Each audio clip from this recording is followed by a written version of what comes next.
Hi friends, welcome back to mother's nursing. എല്ലാവർക്കും സുഖമെന്ന് വിചാരിക്കുന്നു. സോ നമ്മുടെ ഇന്നത്തെ അപ്ഡേറ്റ് ബിയാസ് നഴ്സിംഗ് കേരളത്തിലേക്കുള്ള അഡ്മിഷൻ പ്രോസസ്സിനെ കുറിച്ച് കുറേ കുട്ടികൾ സംശയങ്ങൾ ചോദിച്ചിരുന്നു മദേഴ്സ് നഴ്സിംഗ് ഒഫീഷ്യൽ നമ്പറിൽ. അപ്പം ബിയാസ് നഴ്സിംഗ് കേരളത്തിൽ അഡ്മിഷൻ പ്രൊസീജിയർ എങ്ങനെയായിരിക്കും ഈ വർഷം എന്നുള്ള കാര്യം. അപ്പോൾ എല്ലാവർക്കും അറിയാം, നമുക്ക് എൻട്രൻസിൻ്റെ ഒരു കാര്യം ഈ വർഷം കേരളത്തിൽ വരുന്നില്ല. കേരളം മാത്രമല്ല, തമിഴ്നാടാണേലും.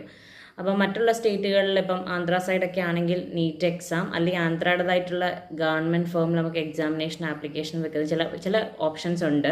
അപ്പോൾ നമ്മൾ എവിടെ നമ്മൾ ഓപ്ഷൻസ്, പ്രത്യേകിച്ച് ആന്ധ്ര പോലുള്ളിടത്തൊക്കെ മെഡിക്കൽ കോളേജസിലൊക്കെ ഫോക്കസ് ചെയ്യുന്നവർ അതിൻ്റെ അഫിലിയേഷനെ കുറിച്ചൊക്കെ മേക്ക് ഷുവർ ചെയ്യുക. അതുതന്നെ ഞാൻ എന്നോട് ആഡ് ഓൺ ചെയ്ത് പറയാം കേട്ടോ. കാര്യം കേരളത്തിനോടൊപ്പം തന്നെ മറ്റുള്ള പാരലലി സംശയങ്ങൾ ചോദിക്കുന്നവരുണ്ട്. ഇപ്പോൾ തമിഴ്നാടിൻ്റെ കേസാണേലും റീസെൻറ്റ് സ്റ്റാർട്ടപ്പിലൊന്നും ഉള്ള കോളേജസിലൊന്നും നിങ്ങൾ പ്രിഫർ ചെയ്യരുതൊരു കാരണവശാലും. പ്രാക്ടിക്കൽ സൈഡ് വേസ്റ്റ് ആയിരിക്കും. അതുകൊണ്ട് തന്നെ അതൊക്കെ ശ്രദ്ധിച്ചിട്ട് നിങ്ങൾ അപ്ലൈ ചെയ്യുക. അപ്പോൾ ഔട്ട് സൈഡ് കേരളത്തിലൊക്കെ എങ്ങനെ അപ്ലൈ ചെയ്യുന്നത്, അല്ലെങ്കിൽ നമ്മൾ എന്തൊക്കെ ശ്രദ്ധിക്കണം, എങ്ങനെയായിരിക്കും നമ്മൾ. അപ്പോൾ ഞാൻ എപ്പോഴും ടീച്ചിങ് സപ്പോർട്ടുള്ള കോളേജസ്, ഇപ്പോൾ കേരളത്തിലാണെങ്കിലും കേരളത്തിൻ്റെ പുറത്താണേലും അങ്ങനെ തന്നെയുള്ള കോളേജ് ചൂസ് ചെയ്യാനേ പറയുള്ളൂ. കാര്യം ശരാശരി നല്ല മാർക്കുള്ളൊരു കുട്ടികളാണെങ്കിൽ പോലും നഴ്സിങ്ങിലൊന്നും പഠിക്കാനില്ല എന്ന് വിചാരിച്ചാരും നഴ്സിംഗ് എടുക്കേണ്ട. അത്യാവശ്യം നല്ല രീതിയിൽ പഠിക്കാനുണ്ട്. സെമസ്റ്റർ സിസ്റ്റം ആക്കിയോണ്ട് തന്നെ കുറച്ച് നല്ല ടൈറ്റ് ഷെഡ്യൂളുമാണ്. ഇതൊക്കെ ഞാൻ ഇതിനു മുമ്പ് ഒത്തിരി തവണ ആവർത്തിച്ചിട്ടുള്ളതാണ്. ഇപ്പോൾ പുതിയതായിട്ട് ചാനൽ വിസിറ്റ് ചെയ്യുന്നവർക്ക് വേണ്ടി ഒന്നുകൂടി ഞാൻ പറയുന്നത് മാത്രമേ ഉള്ളൂ. അപ്പോൾ ബിയാസ് നഴ്സിംഗ് കേരളത്തിലെ അഡ്മിഷൻ്റെ ഒരു പ്രോസസ്സ് എന്ന് പറയുന്നത് ശരിക്കും പറഞ്ഞു കഴിഞ്ഞാൽ എൻട്രൻസ് ഇല്ലെങ്കിൽ നമ്മൾ പല അസോസിയേഷൻസ് ഉണ്ട് നമുക്ക് സെൽഫ് ഫിനാൻസിങ് കോളേജസിന്. അപ്പോൾ നമ്മൾ ഗവൺമെൻറ് ത്രൂ ഒരു അഡ്മിഷൻ പ്രോസസ്സ് വരുവാണെങ്കിൽ LBS മുഖേനയും, മറ്റുള്ള സെൽഫ് ഫിനാൻസിങ് കോളേജസിൽ medical college exclusively for the government seat, അവിടെ നമുക്ക് മാനേജ്മെൻറ്റ് കോട്ടയില്ല. മെഡിക്കൽ കോളേജസ് ഗവൺമെൻറ് മെഡിക്കൽ കോളേജസിൽ എക്സ്ക്ലൂസീവ്ലി LBS ത്രൂ ആണ്. പിന്നെ സെൽഫ് ഫിനാൻസിങ് കോളേജസിൽ ഗവൺമെൻറ് സീറ്റ് ഒരു 100 സീറ്റ് ഉണ്ടെങ്കിൽ 50 സീറ്റ്സ് മെറിറ്റ് ബേസിസിലും 50 സീറ്റ്സ് മാനേജ്മെൻറ്റ് കോട്ടയാണ്. 50 സീറ്റ്സ് LBS അണ്ടറിലും, പിന്നെ ആ പർട്ടിക്കുലർ കോളേജ് മാനേജ്മെൻറ്റ് സീറ്റിന് ഏത് അസോസിയേഷൻസിന് അണ്ടറിൽ വരുന്നതാണ്. നമുക്ക് കുറേ അസോസിയേഷൻസ് ഉണ്ട് സെൽഫ് ഫിനാൻസിങ് കോളേജസിലേക്ക് ആപ്ലിക്കേഷൻ സമർപ്പിക്കുന്നത്. അപ്പോൾ അതിൻ്റെ ഒരു ബേസിസിലാണ്. അപ്പോൾ ഞാനിതിപ്പോൾ സംസാരിക്കുന്നത് കഴിഞ്ഞ വർഷം വരെയുള്ള അഡ്മിഷൻ പ്രോസസ്സിനെ കുറിച്ചാണ് ഞാൻ സംസാരിക്കുന്നത്. അപ്പോൾ ഈ വർഷം എന്തെങ്കിലും ചേഞ്ചസ് ഉണ്ടാകുമോ, അപ്പോൾ അസോസിയേഷനിൽ തന്നെ ആയിരിക്കുമോ, ഡയറക്റ്റ് അഡ്മിഷനിലേക്ക് മാനേജ്മെൻറ്റ് കോട്ട പോകുമോ, അപ്പോൾ എന്നിങ്ങനെയുള്ള കാര്യങ്ങൾ ഒരു അപ്ഡേഷൻസ് പറയാതെ ടു ആൻ എക്സ്റ്റെൻറ്റ് നമുക്ക് കൺഫേംലി പറയാൻ പറ്റത്തില്ല. പക്ഷേ സോഫാർ നമുക്ക് ഒരു 2-3 വർഷം കൊണ്ട് നിങ്ങൾക്ക് എൻ്റെ ചാനൽ എടുത്ത് നോക്കുമ്പോൾ അറിയാം, നമുക്ക് നഴ്സിംഗിൻ്റെ എക്സ്ക്ലൂസീവ്ലി എല്ലാ അപ്ഡേഷൻസും സംസാരിക്കാനാണ്. കാര്യം പ്രൊഫഷണലി ഞാൻ പഠിപ്പിക്കുവാണ് നഴ്സിംഗ്. അവിടെ നഴ്സിംഗ് ബേസ് ചെയ്തിട്ടുള്ള എന്തൊരു അപ്ഡേഷൻസും സോഫാർ ഞാൻ അപ്ഡേഷൻസ് വരുന്നതനുസരിച്ച് വെരിഫൈ ചെയ്തിട്ട് മാത്രമേ നമ്മൾ ചാനൽ ഇടുകയുള്ളൂ. അതുപോലെ തന്നെ പലരും നമ്മൾ നഴ്സിംഗിന് അങ്ങനെ പറ്റില്ല, ഇങ്ങനെ പറ്റില്ല, അത് മാത്രമല്ല ബയോളജി സയൻസ് അല്ലെങ്കിലും ബിയാസ് നഴ്സിങ്ങിന് പോകാം, അങ്ങനെയുള്ള ഓഫേഴ്സൊക്കെ നിങ്ങൾക്ക് തരുവാണെങ്കിൽ സോഫാർ അതൊരു ജെന്യുവൻ കോളേജ് ആയിരിക്കില്ല. അപ്പം നമുക്ക് ഓരോ റൈറ്റ്സും റൂൾസും കാര്യങ്ങളെല്ലാം ഉണ്ട്. അപ്പോൾ കറക്റ്റായിട്ട് നമ്മളത് അതിനെക്കുറിച്ച് കൃത്യമായിട്ട്, ഇപ്പോൾ എന്നോട് തന്നെ നല്ല നഴ്സിംഗ് ബേസ് ചെയ്തിട്ട് കറക്റ്റായിട്ട് ഗൈഡ് ചെയ്യാൻ അറിയാവുന്ന ആൾക്കാരോട് ഉറപ്പ് വരുത്തി ചോദിച്ചിട്ട് വേണം നിങ്ങളൊരു അഡ്മിഷൻ പ്രോസസ്സിലേക്ക് പോകാൻ. അപ്പോൾ ഇപ്പം തന്നെ ഞാൻ എൻ്റെ അടുത്തൊരു കുട്ടി എനിക്ക് ഷെയർ ചെയ്യണ്ടായി, കേരളത്തിൽ അഡ്മിഷൻ നമുക്ക് എളുപ്പം സാധ്യമാണ് എന്ന് പറഞ്ഞൊരു പർട്ടിക്കുലർ കോൺടാക്ട് നമ്പറുമായിട്ട് എനിക്ക് ഒരു കുട്ടി ഫോർവേഡ് മെസ്സേജ് അയച്ചത്. യൂഷ്വലി നമുക്ക് കേരളത്തിലെ അഡ്മിഷൻ പ്രോസസ്സ് കംപ്ലീറ്റ്ലി മെറിറ്റിൻ്റെ അടിസ്ഥാനത്തിലാണ് പോകുന്നത്. അപ്പം മെറിറ്റ് അടിസ്ഥാനത്തിൽ വെച്ചാൽ മാർക്ക് ഇൻഡെക്സ് സ്കോറിനെ ബേസ് ചെയ്തിട്ടാണ് പോകുന്നത്. അപ്പോൾ നിങ്ങളുടെ PCB ഫിസിക്സ് കെമിസ്ട്രി ബയോളജി ചില സമയത്ത് ഇംഗ്ലീഷും കൂടി കൺസിഡർ ചെയ്യുന്ന സാഹചര്യങ്ങളുണ്ട്. അപ്പോൾ PCBയിലെ മാർക്സിൻ്റെ ആ ഒരു ഇത് എല്ലാം കൺസിഡർ ചെയ്തിട്ടാണ്. അപ്പം സ്വാഭാവികമായിട്ട് മാർക്ക് എന്ന് പറയുന്നത് മാനേജ്മെൻറ്റ് കോട്ട ബേസിസിലാണെങ്കിലും അസോസിയേഷൻ അണ്ടറിൽ വരുവാണെങ്കിൽ കംപ്ലീറ്റ്ലി മാർക്ക് ബേസ്ഡ് ആണ്. As well as LBS through ആണെങ്കിലും മാർക്ക് ബേസ്ഡ് ആണ്. അപ്പം നമ്മൾ ഈ ഒന്നും മനസ്സിലാക്കാതെ നമ്മളിങ്ങനെ ഒരു പർട്ടിക്കുലർ അഡ്വർടൈസ്മെൻറ്റ് കണ്ടിട്ട് അവരെ അപ്രോച്ച് ചെയ്യുന്നതിനോട് ഞാൻ അത് ഗൈഡ് ചെയ്യുന്നില്ല. കാര്യം നിങ്ങൾ ഓൺ റിസ്കിൽ അഡ്മിഷൻ എടുക്കേണ്ടി വരും. പക്ഷേ അതൊന്നും ഇതല്ല. നമ്മൾ ഏതെങ്കിലും കാര്യത്തിലൊരു ക്ലാരിഫിക്കേഷൻസോ കാര്യങ്ങൾ വന്നു കഴിഞ്ഞാൽ ആ കുട്ടിയുടെ അഡ്മിഷൻസ് പോകും, നിശ്ചയമായിട്ടും പോകും. അപ്പം നിലവിൽ നമ്മുടെ കേരളത്തിലെ റൂൾ അനുസരിച്ച് ഫീസൊക്കെ ഒരുപോലെ തന്നെ ആക്ച്വലി ഗവൺമെൻറ് പറയുന്ന അനുസരിച്ച് ഒരേപോലെയാണ് പോകുന്നത്. പക്ഷേ ഗവൺമെൻറ് മെഡിക്കൽ കോളേജിലെ ഫീസ് സ്ട്രക്ചർ അല്ല സെൽഫ് ഫിനാൻസിങ് കോളേജസിലെ ഫീസ് വരുന്നത് വ്യത്യാസമാണ്. അതുപോലെ തന്നെ ഗവൺമെൻറ് മെറിറ്റ് കോട്ടയിൽ നമ്മൾ സെൽഫ് ഫിനാൻസിങ് കോളേജിൽ അഡ്മിഷൻ കിട്ടിക്കഴിഞ്ഞാലും നമുക്ക് മാനേജ്മെൻറ്റ് കോട്ടയിൽ അഡ്മിഷൻ കിട്ടിയാൽ സെൽഫ് ഫിനാൻസിങ് കോളേജ് അഡ്മിഷൻ നഴ്സിംഗിന് കിട്ടിക്കഴിഞ്ഞാൽ പാരാമെഡിക്കലിന് കിട്ടിക്കഴിഞ്ഞ് കഴിഞ്ഞാൽ ഫീസിന് വലിയ വ്യത്യാസങ്ങൾ വരുന്നില്ല. അപ്പോൾ പലരും വിചാരം ഗവൺമെൻറ് ത്രൂ അഡ്മിഷൻസ് കിട്ടിക്കഴിഞ്ഞാൽ ഒത്തിരി ഫീസ് കുറവ് കിട്ടുമെന്നൊക്കെയാണ്.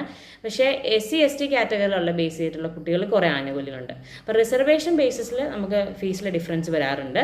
അല്ലാത്ത പക്ഷമാണെങ്കിൽ വലിയ വ്യത്യാസങ്ങൾ വരുന്നില്ല.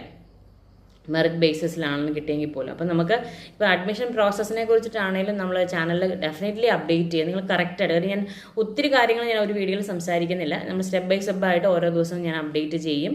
കറക്റ്റായിട്ട് വീഡിയോസ് ഫോളോ ചെയ്യുക. നഴ്സിംഗ് ബേസ് ചെയ്തിട്ടുള്ള ഒരു എനിവേ കൗൺസിൽ പരമായിക്കോട്ടെ യൂണിവേഴ്സിറ്റി തരത്തിലെ എന്ത് അപ്ഡേഷൻസ് ആണെങ്കിലും ക്രോസ് ചെക്ക് ചെയ്ത് വെരിഫൈ ചെയ്തിട്ട് മാത്രമേ ഞാൻ ചാനലിൽ സംസാരിക്കാറുള്ളൂ. അതുകൊണ്ട് തന്നെ നഴ്സിംഗ് ഫോക്കസ് ചെയ്യുന്ന കുട്ടികൾ തീർച്ചയായിട്ടും നിങ്ങൾക്ക് പരിചിതമായ കുട്ടികൾക്കും വീഡിയോ ഷെയർ ചെയ്ത് കൊടുക്കുക.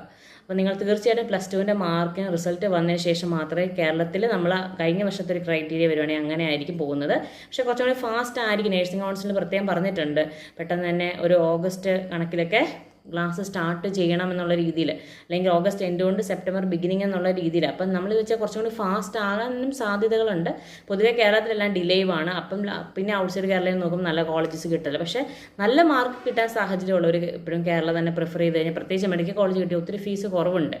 അപ്പോൾ നല്ല രീതിയിൽ സ്കോർ കിട്ടും എന്നൊരു എക്സ്പെക്ടേഷനൊക്കെ ഉള്ളവരാണെങ്കിൽ നിങ്ങൾ കേരള തന്നെ ഫോക്കസ് ചെയ്യുക. പിന്നെ മാർക്ക് ഒരു 90 ഒക്കെ ബിലോയിൽ നിൽക്കാൻ, അല്ലെങ്കിൽ മാർക്ക് അങ്ങനെ ഒരു എക്സ്പെക്ടേഷൻസ് ഒക്കെയാണ് ഔട്ട്സൈഡ് കേരള പ്രിഫർ ചെയ്യുക. നീറ്റ് അപ്ലൈ ആണെങ്കിൽ നിങ്ങൾക്ക് ഫീസിൻ്റെ ഒരു സാമ്പത്തിക പ്രതിസന്ധിയും ബുദ്ധിമുട്ടും ഒക്കെ ഉണ്ടെങ്കിൽ നമ്മൾ ആന്ധ്ര പോലുള്ള സ്ഥലങ്ങൾ ചൂസ് ചെയ്യുമ്പോൾ പ്രത്യേകം ശ്രദ്ധിക്കേണ്ട ഒരു കാര്യം, അത്യാവശ്യം മെഡിക്കൽ കോളേജസൊക്കെ നമ്മൾ സോർട്ട് ചെയ്യുന്നതാണ് എപ്പോഴും സേഫ് സോണ്. കാര്യം കുട്ടികൾ പലപ്പോഴും അവിടെ പോയതിന് ശേഷം പ്രയാസങ്ങളൊക്കെ പറയാറുണ്ട്.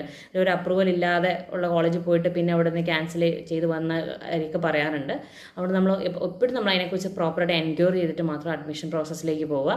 തമിഴ്നാടാണെന്ന് പറഞ്ഞാൽ ഞാൻ പറഞ്ഞു റീസെൻറ്റ് സ്റ്റാർട്ടപ്പ് ഉള്ള കോളേജസ് ഒന്നും പ്രിഫർ ചെയ്യരുത്. ഇപ്പം ടീച്ചിങ് സപ്പോർട്ട്, പ്രധാനമായിട്ട് ടീച്ചിങ് സപ്പോർട്ട്, ഇപ്പോൾ കേരളത്തിലാണെങ്കിലും എല്ലാ കോളേജും ഒത്തിരി മികവുള്ളതെന്ന് ഞാൻ പറയുന്നില്ല.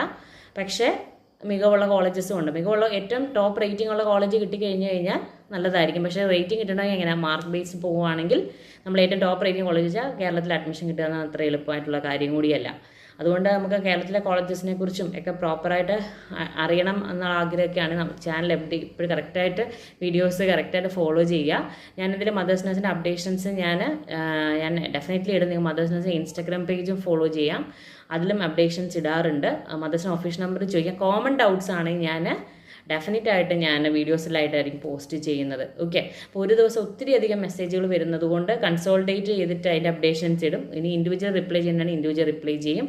പാരാമെഡിക്കൽ ചൂസ് ചെയ്യുന്ന നേഴ്സിനോടൊപ്പം പാരാമെഡിക്കൽ ചൂസ് ചെയ്യുകയാണെങ്കിൽ ഇപ്പോൾ കഴിഞ്ഞ വർഷത്തിനൊക്കെ ബേസിൽ LBS ഒറ്റ ആപ്ലിക്കേഷന് നമുക്ക് നഴ്സിംഗും പാരാമെഡിക്കലും കൊടുക്കാം. പക്ഷേ മാർക്ക് ബേസിസിലെ അഡ്മിഷൻസ് പോകുകയുള്ളതെന്ന് പ്രത്യേകമായിട്ട് മനസ്സിലാക്കുക. ഫീസിൻ്റെ കാര്യത്തിനെക്കുറിച്ചും കൂടി മനസ്സിലാക്കുക. ഓക്കെ, സെൽഫ് ഫിനാൻസിങ് കോളേജ് വരുമ്പോൾ മെഡിക്കൽ കോളേജിലെ ഫീസ് അല്ല വരുന്നത്. അപ്പം അതുപോലെ തന്നെ ഫസ്റ്റ് ഇയറിൻ്റെ ഫീസ് നമുക്ക് ഫസ്റ്റ് ഇയർ ജോയിൻ ടൈമിൽ തന്നെ ക്ലിയർ ചെയ്യണമെന്നൊരു കാര്യം കൂടെ ഉണ്ട്. പിന്നെ നമ്മൾ ലോൺ ലഭിച്ചതിന് ശേഷം നമുക്ക് ഫീസ് റീഫണ്ട് ചെയ്ത് വെക്കാനൊക്കെ പറ്റുള്ളൂ. പലരും ഇതിനെക്കുറിച്ചൊന്നും ചിന്തിക്കാതെയാണ് പലപ്പോഴും പല കാര്യങ്ങളും ചെയ്യുന്നത്. അതുകൊണ്ടാണ് ഞാൻ ഇങ്ങനെയുള്ള പല കാര്യങ്ങൾ ആവർത്തിച്ച് പറയുന്നത്. അപ്പോൾ നമ്മളിങ്ങനെ പല കാര്യങ്ങൾ നമ്മൾ ഫീസിൻ്റെ ഒക്കെ കാര്യങ്ങളാണ് അറേഞ്ച് ചെയ്ത് വെക്കേണ്ടതൊക്കെ വരും. നമുക്ക് അഡ്മിഷൻ കിട്ടുന്നത് മാത്രമല്ല ഫീസ്, ഫസ്റ്റ് ഇയറിൻ്റെ ട്യൂഷൻ ഫീസും ഹോസ്റ്റൽ ഫീസും നമ്മൾ ജോയിൻ ടൈമിൽ തന്നെ ക്ലിയർ ചെയ്യേണ്ടതായിട്ടൊക്കെ വരും. അതുപോലെ തന്നെ നിങ്ങൾ ജനറൽ നഴ്സിംഗ് ഒക്കെ ഇപ്പം ബയോളജി സയൻസ് ആയിട്ടുള്ള കുട്ടികൾക്കാണ് എപ്പോഴും ഗവൺമെൻറ് ത്രൂ ജനറൽ നഴ്സിംഗിന് പോയാലും പ്രൈവറ്റിലാണെങ്കിലും നമുക്ക് കിട്ടുക. അത് കഴിഞ്ഞ് സീറ്റ് ലാബ്സ് ഉണ്ടെങ്കിൽ മാത്രമേ മറ്റുള്ള ഹ്യൂമാനിറ്റീസോ കൊമേഴ്സൊക്കെ എടുത്തവർക്ക് കിട്ടുന്നത്. അപ്പോൾ നമുക്ക് നിങ്ങൾ നിയർ ബൈ ആയിട്ടുള്ള പ്രൈവറ്റ് സെൽഫ് ഇൻസ്റ്റിറ്റ്യൂഷൻസിൽ GNMൻ്റെ അവൈലബിലിറ്റിയും സീറ്റിൻ്റെ കൺഫർമേഷനും മേക്ക് ഷുവർ ചെയ്യുക. അല്ലെങ്കിൽ നിങ്ങൾ കേരളത്തിന് പുറത്ത് ചൂസ് ചെയ്യുമ്പോഴും അവിടെ ഹോസ്പിറ്റൽ പ്രൊവിഷൻസ് ഉള്ള ടീച്ചിങ് സപ്പോർട്ടുള്ള കോളേജ് പ്രിഫർ ചെയ്യുക. കാര്യം ഇതിൻ്റെ അത് പ്രധാനം വെച്ചാൽ നമുക്ക് ഔട്ട്സൈഡ് ചോദിക്കുമ്പോൾ ലാംഗ്വേജ് ബെറ്റർ ആവും. പക്ഷേ at the same time proper affiliations ഒന്നും ഇല്ലാത്ത കോളേജിൽ പഠിച്ചു കഴിഞ്ഞാൽ മുമ്പോട്ട് നമ്മൾ ഈ ജനറൽ നഴ്സിംഗ് എന്ന് പറഞ്ഞാൽ ഡിപ്ലോമയാണ്, അതിൻ്റെ ഒരു ഹൈ അപ്ഗ്രഡേഷനായിട്ട് പോസ്റ്റ് BC ഒക്കെ ചെയ്യുമ്പോൾ നമുക്കൊരു ബേസ് നോളജ് ഉണ്ടെങ്കിൽ മാത്രമേ നമുക്ക് അപ്ഗ്രഡേഷനിലേക്ക് പോകാൻ സാധിക്കുകയുള്ളൂ. അതുകൊണ്ട് എപ്പോഴും ഞാൻ എപ്പോഴും റെഫർ ചെയ്യാൻ, അല്ലെങ്കിൽ ഞാൻ ഇങ്ങനെ നിങ്ങൾ ഇത് നോക്കിയിട്ടാണോ അന്വേഷിച്ചിട്ട് ചെയ്യണം എന്ന് എപ്പോഴും ആവർത്തിക്കുന്നത് കൊണ്ടാണ്. അത്യാവശ്യം ടീച്ചിങ് സപ്പോർട്ടുള്ള ഞാൻ 10 വർഷമായിട്ട് നഴ്സിംഗ് പഠിപ്പിക്കുന്ന ഒരാളാണ്. അതുകൊണ്ട് എന്താണ് നിങ്ങൾ ജനറൽ നഴ്സിംഗ് ആയിക്കോട്ടെ, BS നഴ്സിംഗ് ആയിക്കോട്ടെ, അല്ലെങ്കിൽ MS നഴ്സിംഗ് ആയിക്കോട്ടെ, പോസ്റ്റ് BC ആയിക്കോട്ടെ, ഏത് നഴ്സിംഗിൻ്റെ ഏത് മേഖലയിലും എന്താണ് പഠിക്കാൻ പോകുന്നത് നമുക്കറിയാം. അപ്പോൾ അതുകൊണ്ട് അത്യാവശ്യം പഠിക്കാനുണ്ട്. നമ്മൾ നല്ല രീതിയിൽ കഷ്ടപ്പെട്ട് പഠിച്ച് കയറും എന്നുള്ള ആ ഒരു മൈൻഡ് സ്പിരിറ്റ് ഉണ്ടെങ്കിൽ മാത്രമേ നഴ്സിംഗിലേക്ക് വരാൻ പറ്റൂ. അങ്ങനെ ചെയ്യാൻ പാടുള്ളൂ കേട്ടോ. ഒരാൾ ഒരു 10 പേര് പോകുന്നതുകൊണ്ട് ഞാൻ പോകാമെന്ന് വിചാരിച്ച് ചെയ്യരുത്. അതുപോലെ തന്നെ നൈറ്റ് ഷിഫ്റ്റുകളും കാര്യങ്ങളൊക്കെ നമ്മൾ അഡ്ജസ്റ്റ് ചെയ്യേണ്ടതായിട്ട് വരും. അപ്പോൾ ഹെൽത്ത് ബേസിസിലും എപ്പോഴും നമ്മൾ കുറച്ചും കൂടി കോൺഷ്യസ് ആയിട്ട് തന്നെ ഉള്ളവരാണ് നഴ്സിംഗിൽ എപ്പോഴും ഫോക്കസ് ചെയ്യുന്നത് എപ്പോഴും നല്ലത്. ഓക്കെ, അപ്പോൾ ഞാൻ ജസ്റ്റ് ഇങ്ങനെ പറഞ്ഞേ ഉള്ളൂ. എനിവേ നഴ്സിംഗ് ബേസിലുള്ള എല്ലാ അപ്ഡേഷൻസും നമ്മുടെ ചാനൽ വരും. എനിവേ ഞാൻ മറ്റൊരു വീഡിയോ ആയിട്ട് കാണുന്നത് വരെ ടിൽ ദെൻ താങ്ക് യു.